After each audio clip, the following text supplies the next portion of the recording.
3 मिनिटात 30 बातम्या. Powered by बाबा जाधव मसाले, खजिना मराठी चवीचा. अस्सल खा, अस्सल रहा.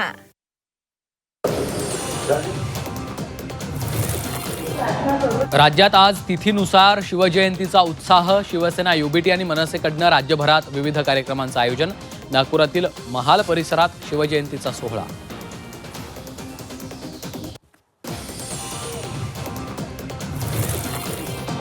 छत्रपती शिवाजी महाराजांचा शिवजन्मोत्सव सोहळा तिथीप्रमाणे नागपुरात साजरा. शिवतीर्थ महाल परिसरातील छत्रपती शिवाजी महाराज चौकात सोहळा साजरा. पहाटेपासूनच विधिवत आणि पारंपरिक पद्धतीनं कार्यक्रमाचं आयोजन.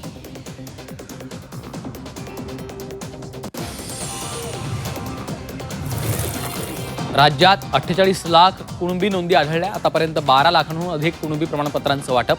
मंत्रिमंडळ उपसमितीच्या बैठकीत महत्त्वाची माहिती समोर.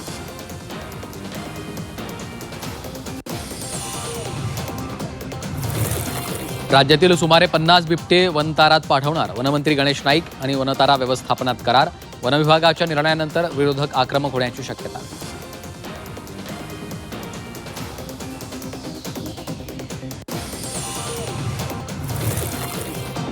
लेबनॉनवर इस्रायलकडनं बॉम्ब हल्ले. लेबनॉनमध्ये दिसले धुराचे लोट. लेबनॉनमध्ये 102 जणांचा मृत्यू. लेबनॉनमधून नागरिकांचं पलायन.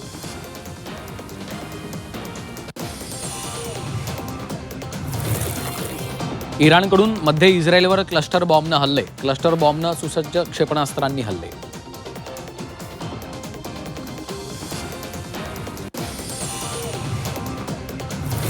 तेल अवीवमध्ये इराणकडून भीषण हल्ले. हल्ल्यानंतर तेल अवीवमध्ये मोठं नुकसान.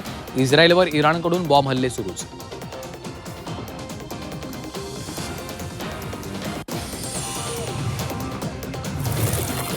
युद्धाचा केळी निर्यातीला मोठा फटका. केळी उत्पादकांना 700 कोटींचा फटका बसणार.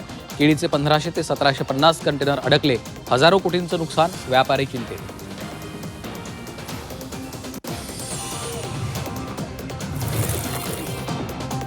युद्धाचा भडका आणि भारताला झळा. होर्मुझची सामुद्री धुनी बंद. त्यामुळे मालवाहतुकीचे मार्ग विस्कळीत. खनिज तेलासह गॅस पुरवठा ठप्प.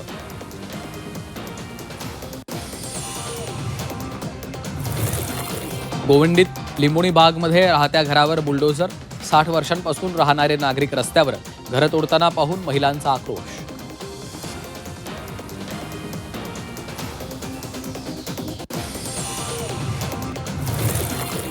हिंगोलीत घरकुल लाभार्थ्यांना मोफत वाळू मिळणार. 28 वाळू घाट घरकुल लाभार्थ्यांसाठी राखीव.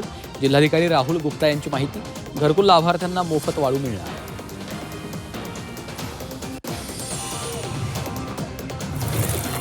मुंबईसह राज्यात उन्हाचा चटका वाढला. उन्हाचा पारा पोहोचला थेट 38.9 अंशांवर.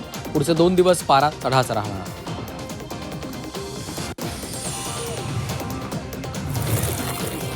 रत्नागिरीत तापमानाचा पारा वाढला. जिल्ह्यात पाणी टंचाईची समस्या. 343 गावांना पाणी टंचाईची झळ बसण्याची शक्यता.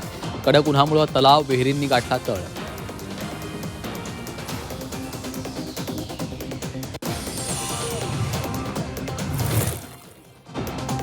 अमरावती जिल्ह्यातील अंजनगाव सुर्जीमध्ये 10वीचा पेपर चोरीला गेल्याचा प्रकार समोर. धक्कादायक म्हणजे विद्यार्थ्यांनी चक्क घरात बसून पेपर लिहिला. मुख्य आरोपी गटशिक्षणाधिकारी निलंबित.